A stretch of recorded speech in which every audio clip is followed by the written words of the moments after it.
Bonjour chers amis, j'espère que vous vous portez bien. Moi je suis en forme. Alors si vous me découvrez, c'est le vénérable suprême évangéliste Jonas Im Aoyo. Je suis le chargé de la paroisse Bethléem en France. Et cette chaîne, elle est créée pour vous aider à connaître l'église du Christianisme céleste et à connaître les fondements de notre foi en Jésus-Christ, quelle que soit votre dénomination. Voilà, aujourd'hui, je vais vous parler de la mission d'un chrétien dans l'église. Quelles sont les missions d'un chrétien dans l'église? Vous avez une foi en Dieu et vous aviez embrassé une congrégation. Vous êtes baptisé. Quelle est votre mission dans l'église? Voilà, c'est de ça que nous allons parler aujourd'hui. Et si vous suivez jusqu'à la fin, il y a un cadeau pour vous dans la description. Vous verrez ce cadeau à la fin, je vous le dirai. Maintenant, allons dans le vif du sujet. Quelle est la mission d'un chrétien? Puisque nous sommes tous des serviteurs du Christ, quelle est notre mission? C'est de propager l'amour du Christ et d'aider les frères qui ne connaissent pas encore Christ, de les amener, de les inviter à connaître Jésus-Christ. Parce que, comme vous le savez, le Père, le Christ a dit dans le livre de Matthieu, allez, faites de toutes les nations des disciples en les baptisant au nom du Père, du Fils et du Saint-Esprit.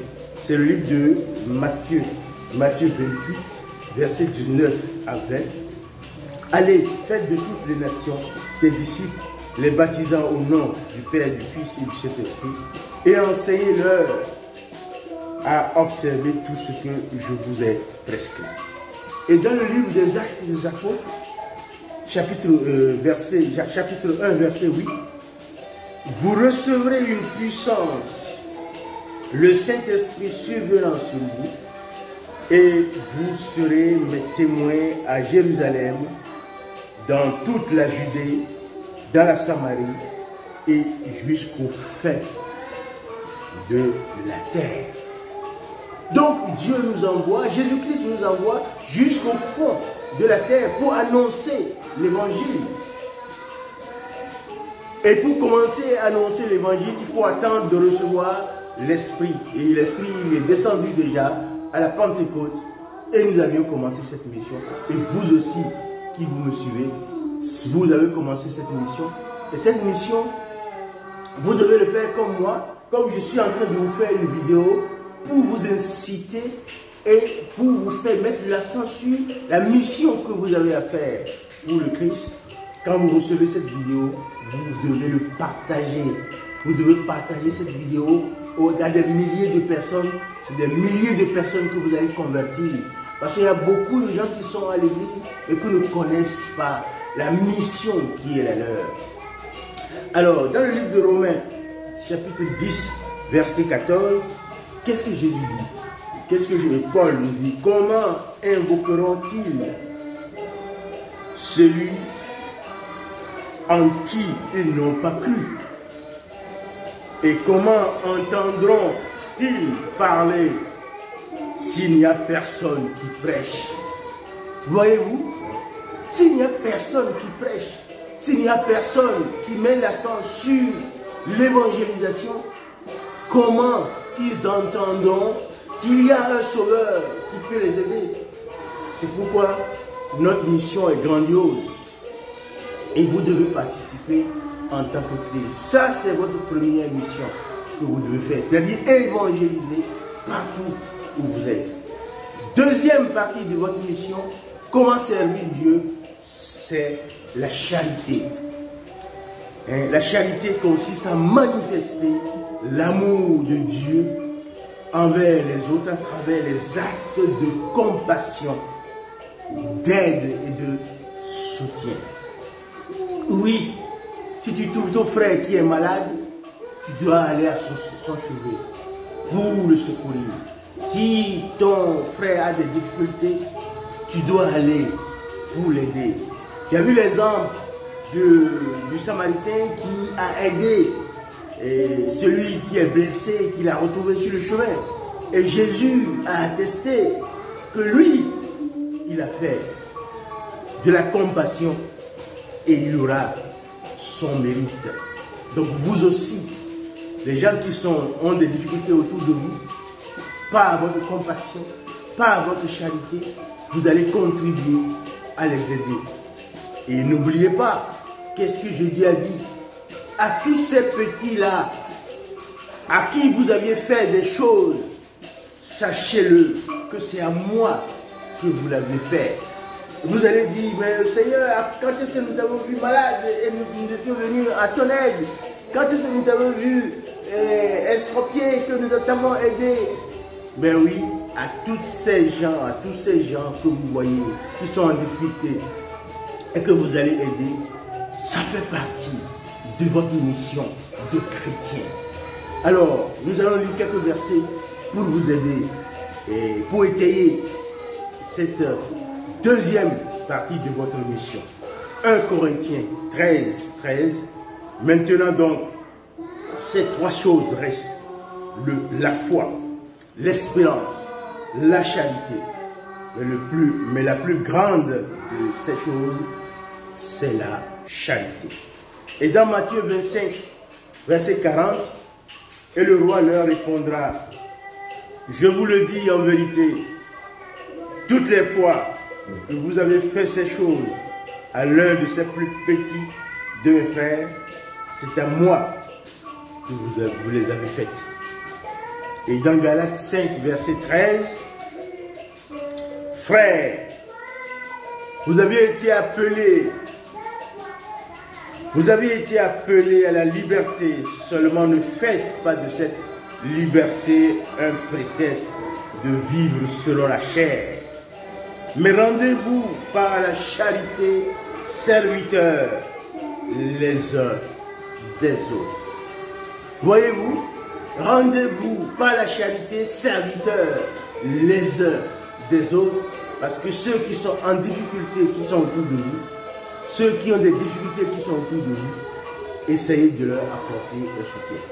Moi, la prière que je fais au Seigneur tous les jours, c'est qu'il me permette que le jour où quelqu'un vient me solliciter, que j'ai les moyens de l'aider, d'aider cette personne. Et je vous le dis en vérité, Dieu pourvoit toujours aux besoins de ceux qui partagent. Ceux qui sont peints, qui ne donnent pas, qui ne partagent pas, qui sont égoïstes, ils resteront pauvres. Oui, ils resteront toujours pauvres. Parce que Dieu répand sa miséricorde sur celui qui fait miséricorde. Donc, deuxième mission, la charité que vous devez faire. La troisième, c'est la mise à disposition des dons que vous avez reçus de Dieu dans la communauté. Dans votre communauté, les dons que vous avez reçus, vous devez le mettre à disposition aux frères et aux sœurs qui sont dans la communauté. Si vous êtes un prédicateur, mettez votre prédication à la disposition des frères. Si vous êtes un visionnaire, mettez votre vision à la disposition, mais sachez que vous avez reçu gratuitement et que vous le donnerez gratuitement. Si vous commencez par faire du commerce avec les dons que Dieu vous a donnés, vous aurez pour votre compte. Parce que celui qui veut du bien aura du bien, mais celui qui fait du mal sera sanctionné aussi par Dieu. Mais Dieu n'est pas un Dieu seulement de sanction, mais Dieu est un Dieu miséricordieux, lent à la colère, mais riche en bonté. Donc, vous devez mettre vos dons au service de ministère. Je vous lis quelques versets bibliques pour que vous sachiez que le service dans la communauté est une mission pour chacun de vous. Galates 6, verset 10, dit quoi? Ainsi donc, pendant que nous en avons l'occasion, pratiquons le bien envers tous et surtout envers les frères en la foi. Les frères en la foi. Donc, pratiquez donc le bien envers tous. Et en ce qui concerne les dons, c'est 1 Pierre chapitre 4, versets 10 à 11. Je vous lis. 1 Pierre chapitre 4, versets 10 à 11. 1 Pierre chapitre 4. 1 Pierre chapitre 4, verset 11. 10 à 11. Chacun a reçu son propre talent, qu'il le mette au service des autres. Vous serez ainsi de bons administrateurs des dons multiples de Dieu. Si l'on prend la parole, que ce soit les paroles de Dieu, si on est chargé d'un service, que ce soit avec la force de Dieu, et Dieu sera ainsi glorifié en tout dans le Christ Jésus. À lui la gloire et la puissance pour les siècles des siècles. Amen.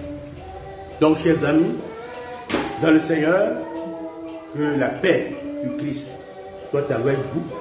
Vous aviez compris que votre mission doit se dérouler sur 3 parties. C'est-à-dire évangéliser, aller vers les autres, partout la terre, pour proclamer Jésus-Christ Sauveur. La deuxième mission, c'est la charité, la compassion envers ceux qui sont en difficulté, le partage. N'attendez pas à être riche d'abord avant d'aider les gens qui sont autour de vous. Car en le faisant, en aidant les gens, vous essayez de réduire vos péchés. Et puis, en troisième position, le partage des dons. Les dons que vous aviez reçus de Dieu, il faut les partager. Mais il faut les partager gratuitement. Il faut les mettre au service de la communauté afin que tout le monde y en profite. Parce qu'il y a divers dons, divers ministères, mais le même Christ en tous qui agit pour tous.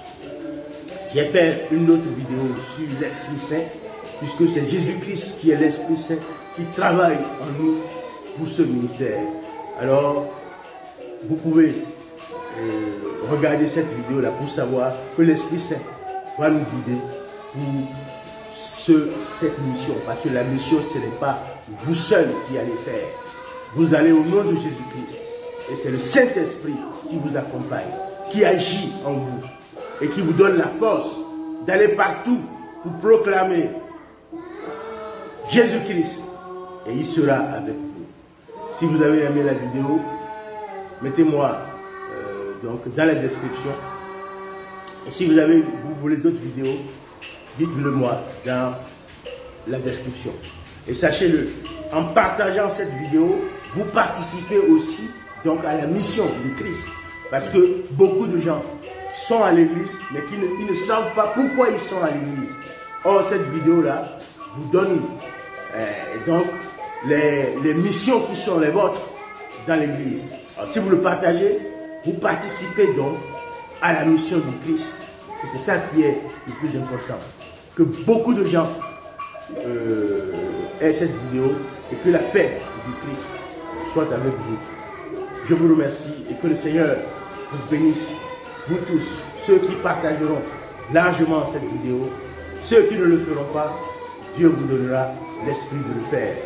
Je glorifie le nom du Seigneur et je vous remercie au nom de Jésus-Christ.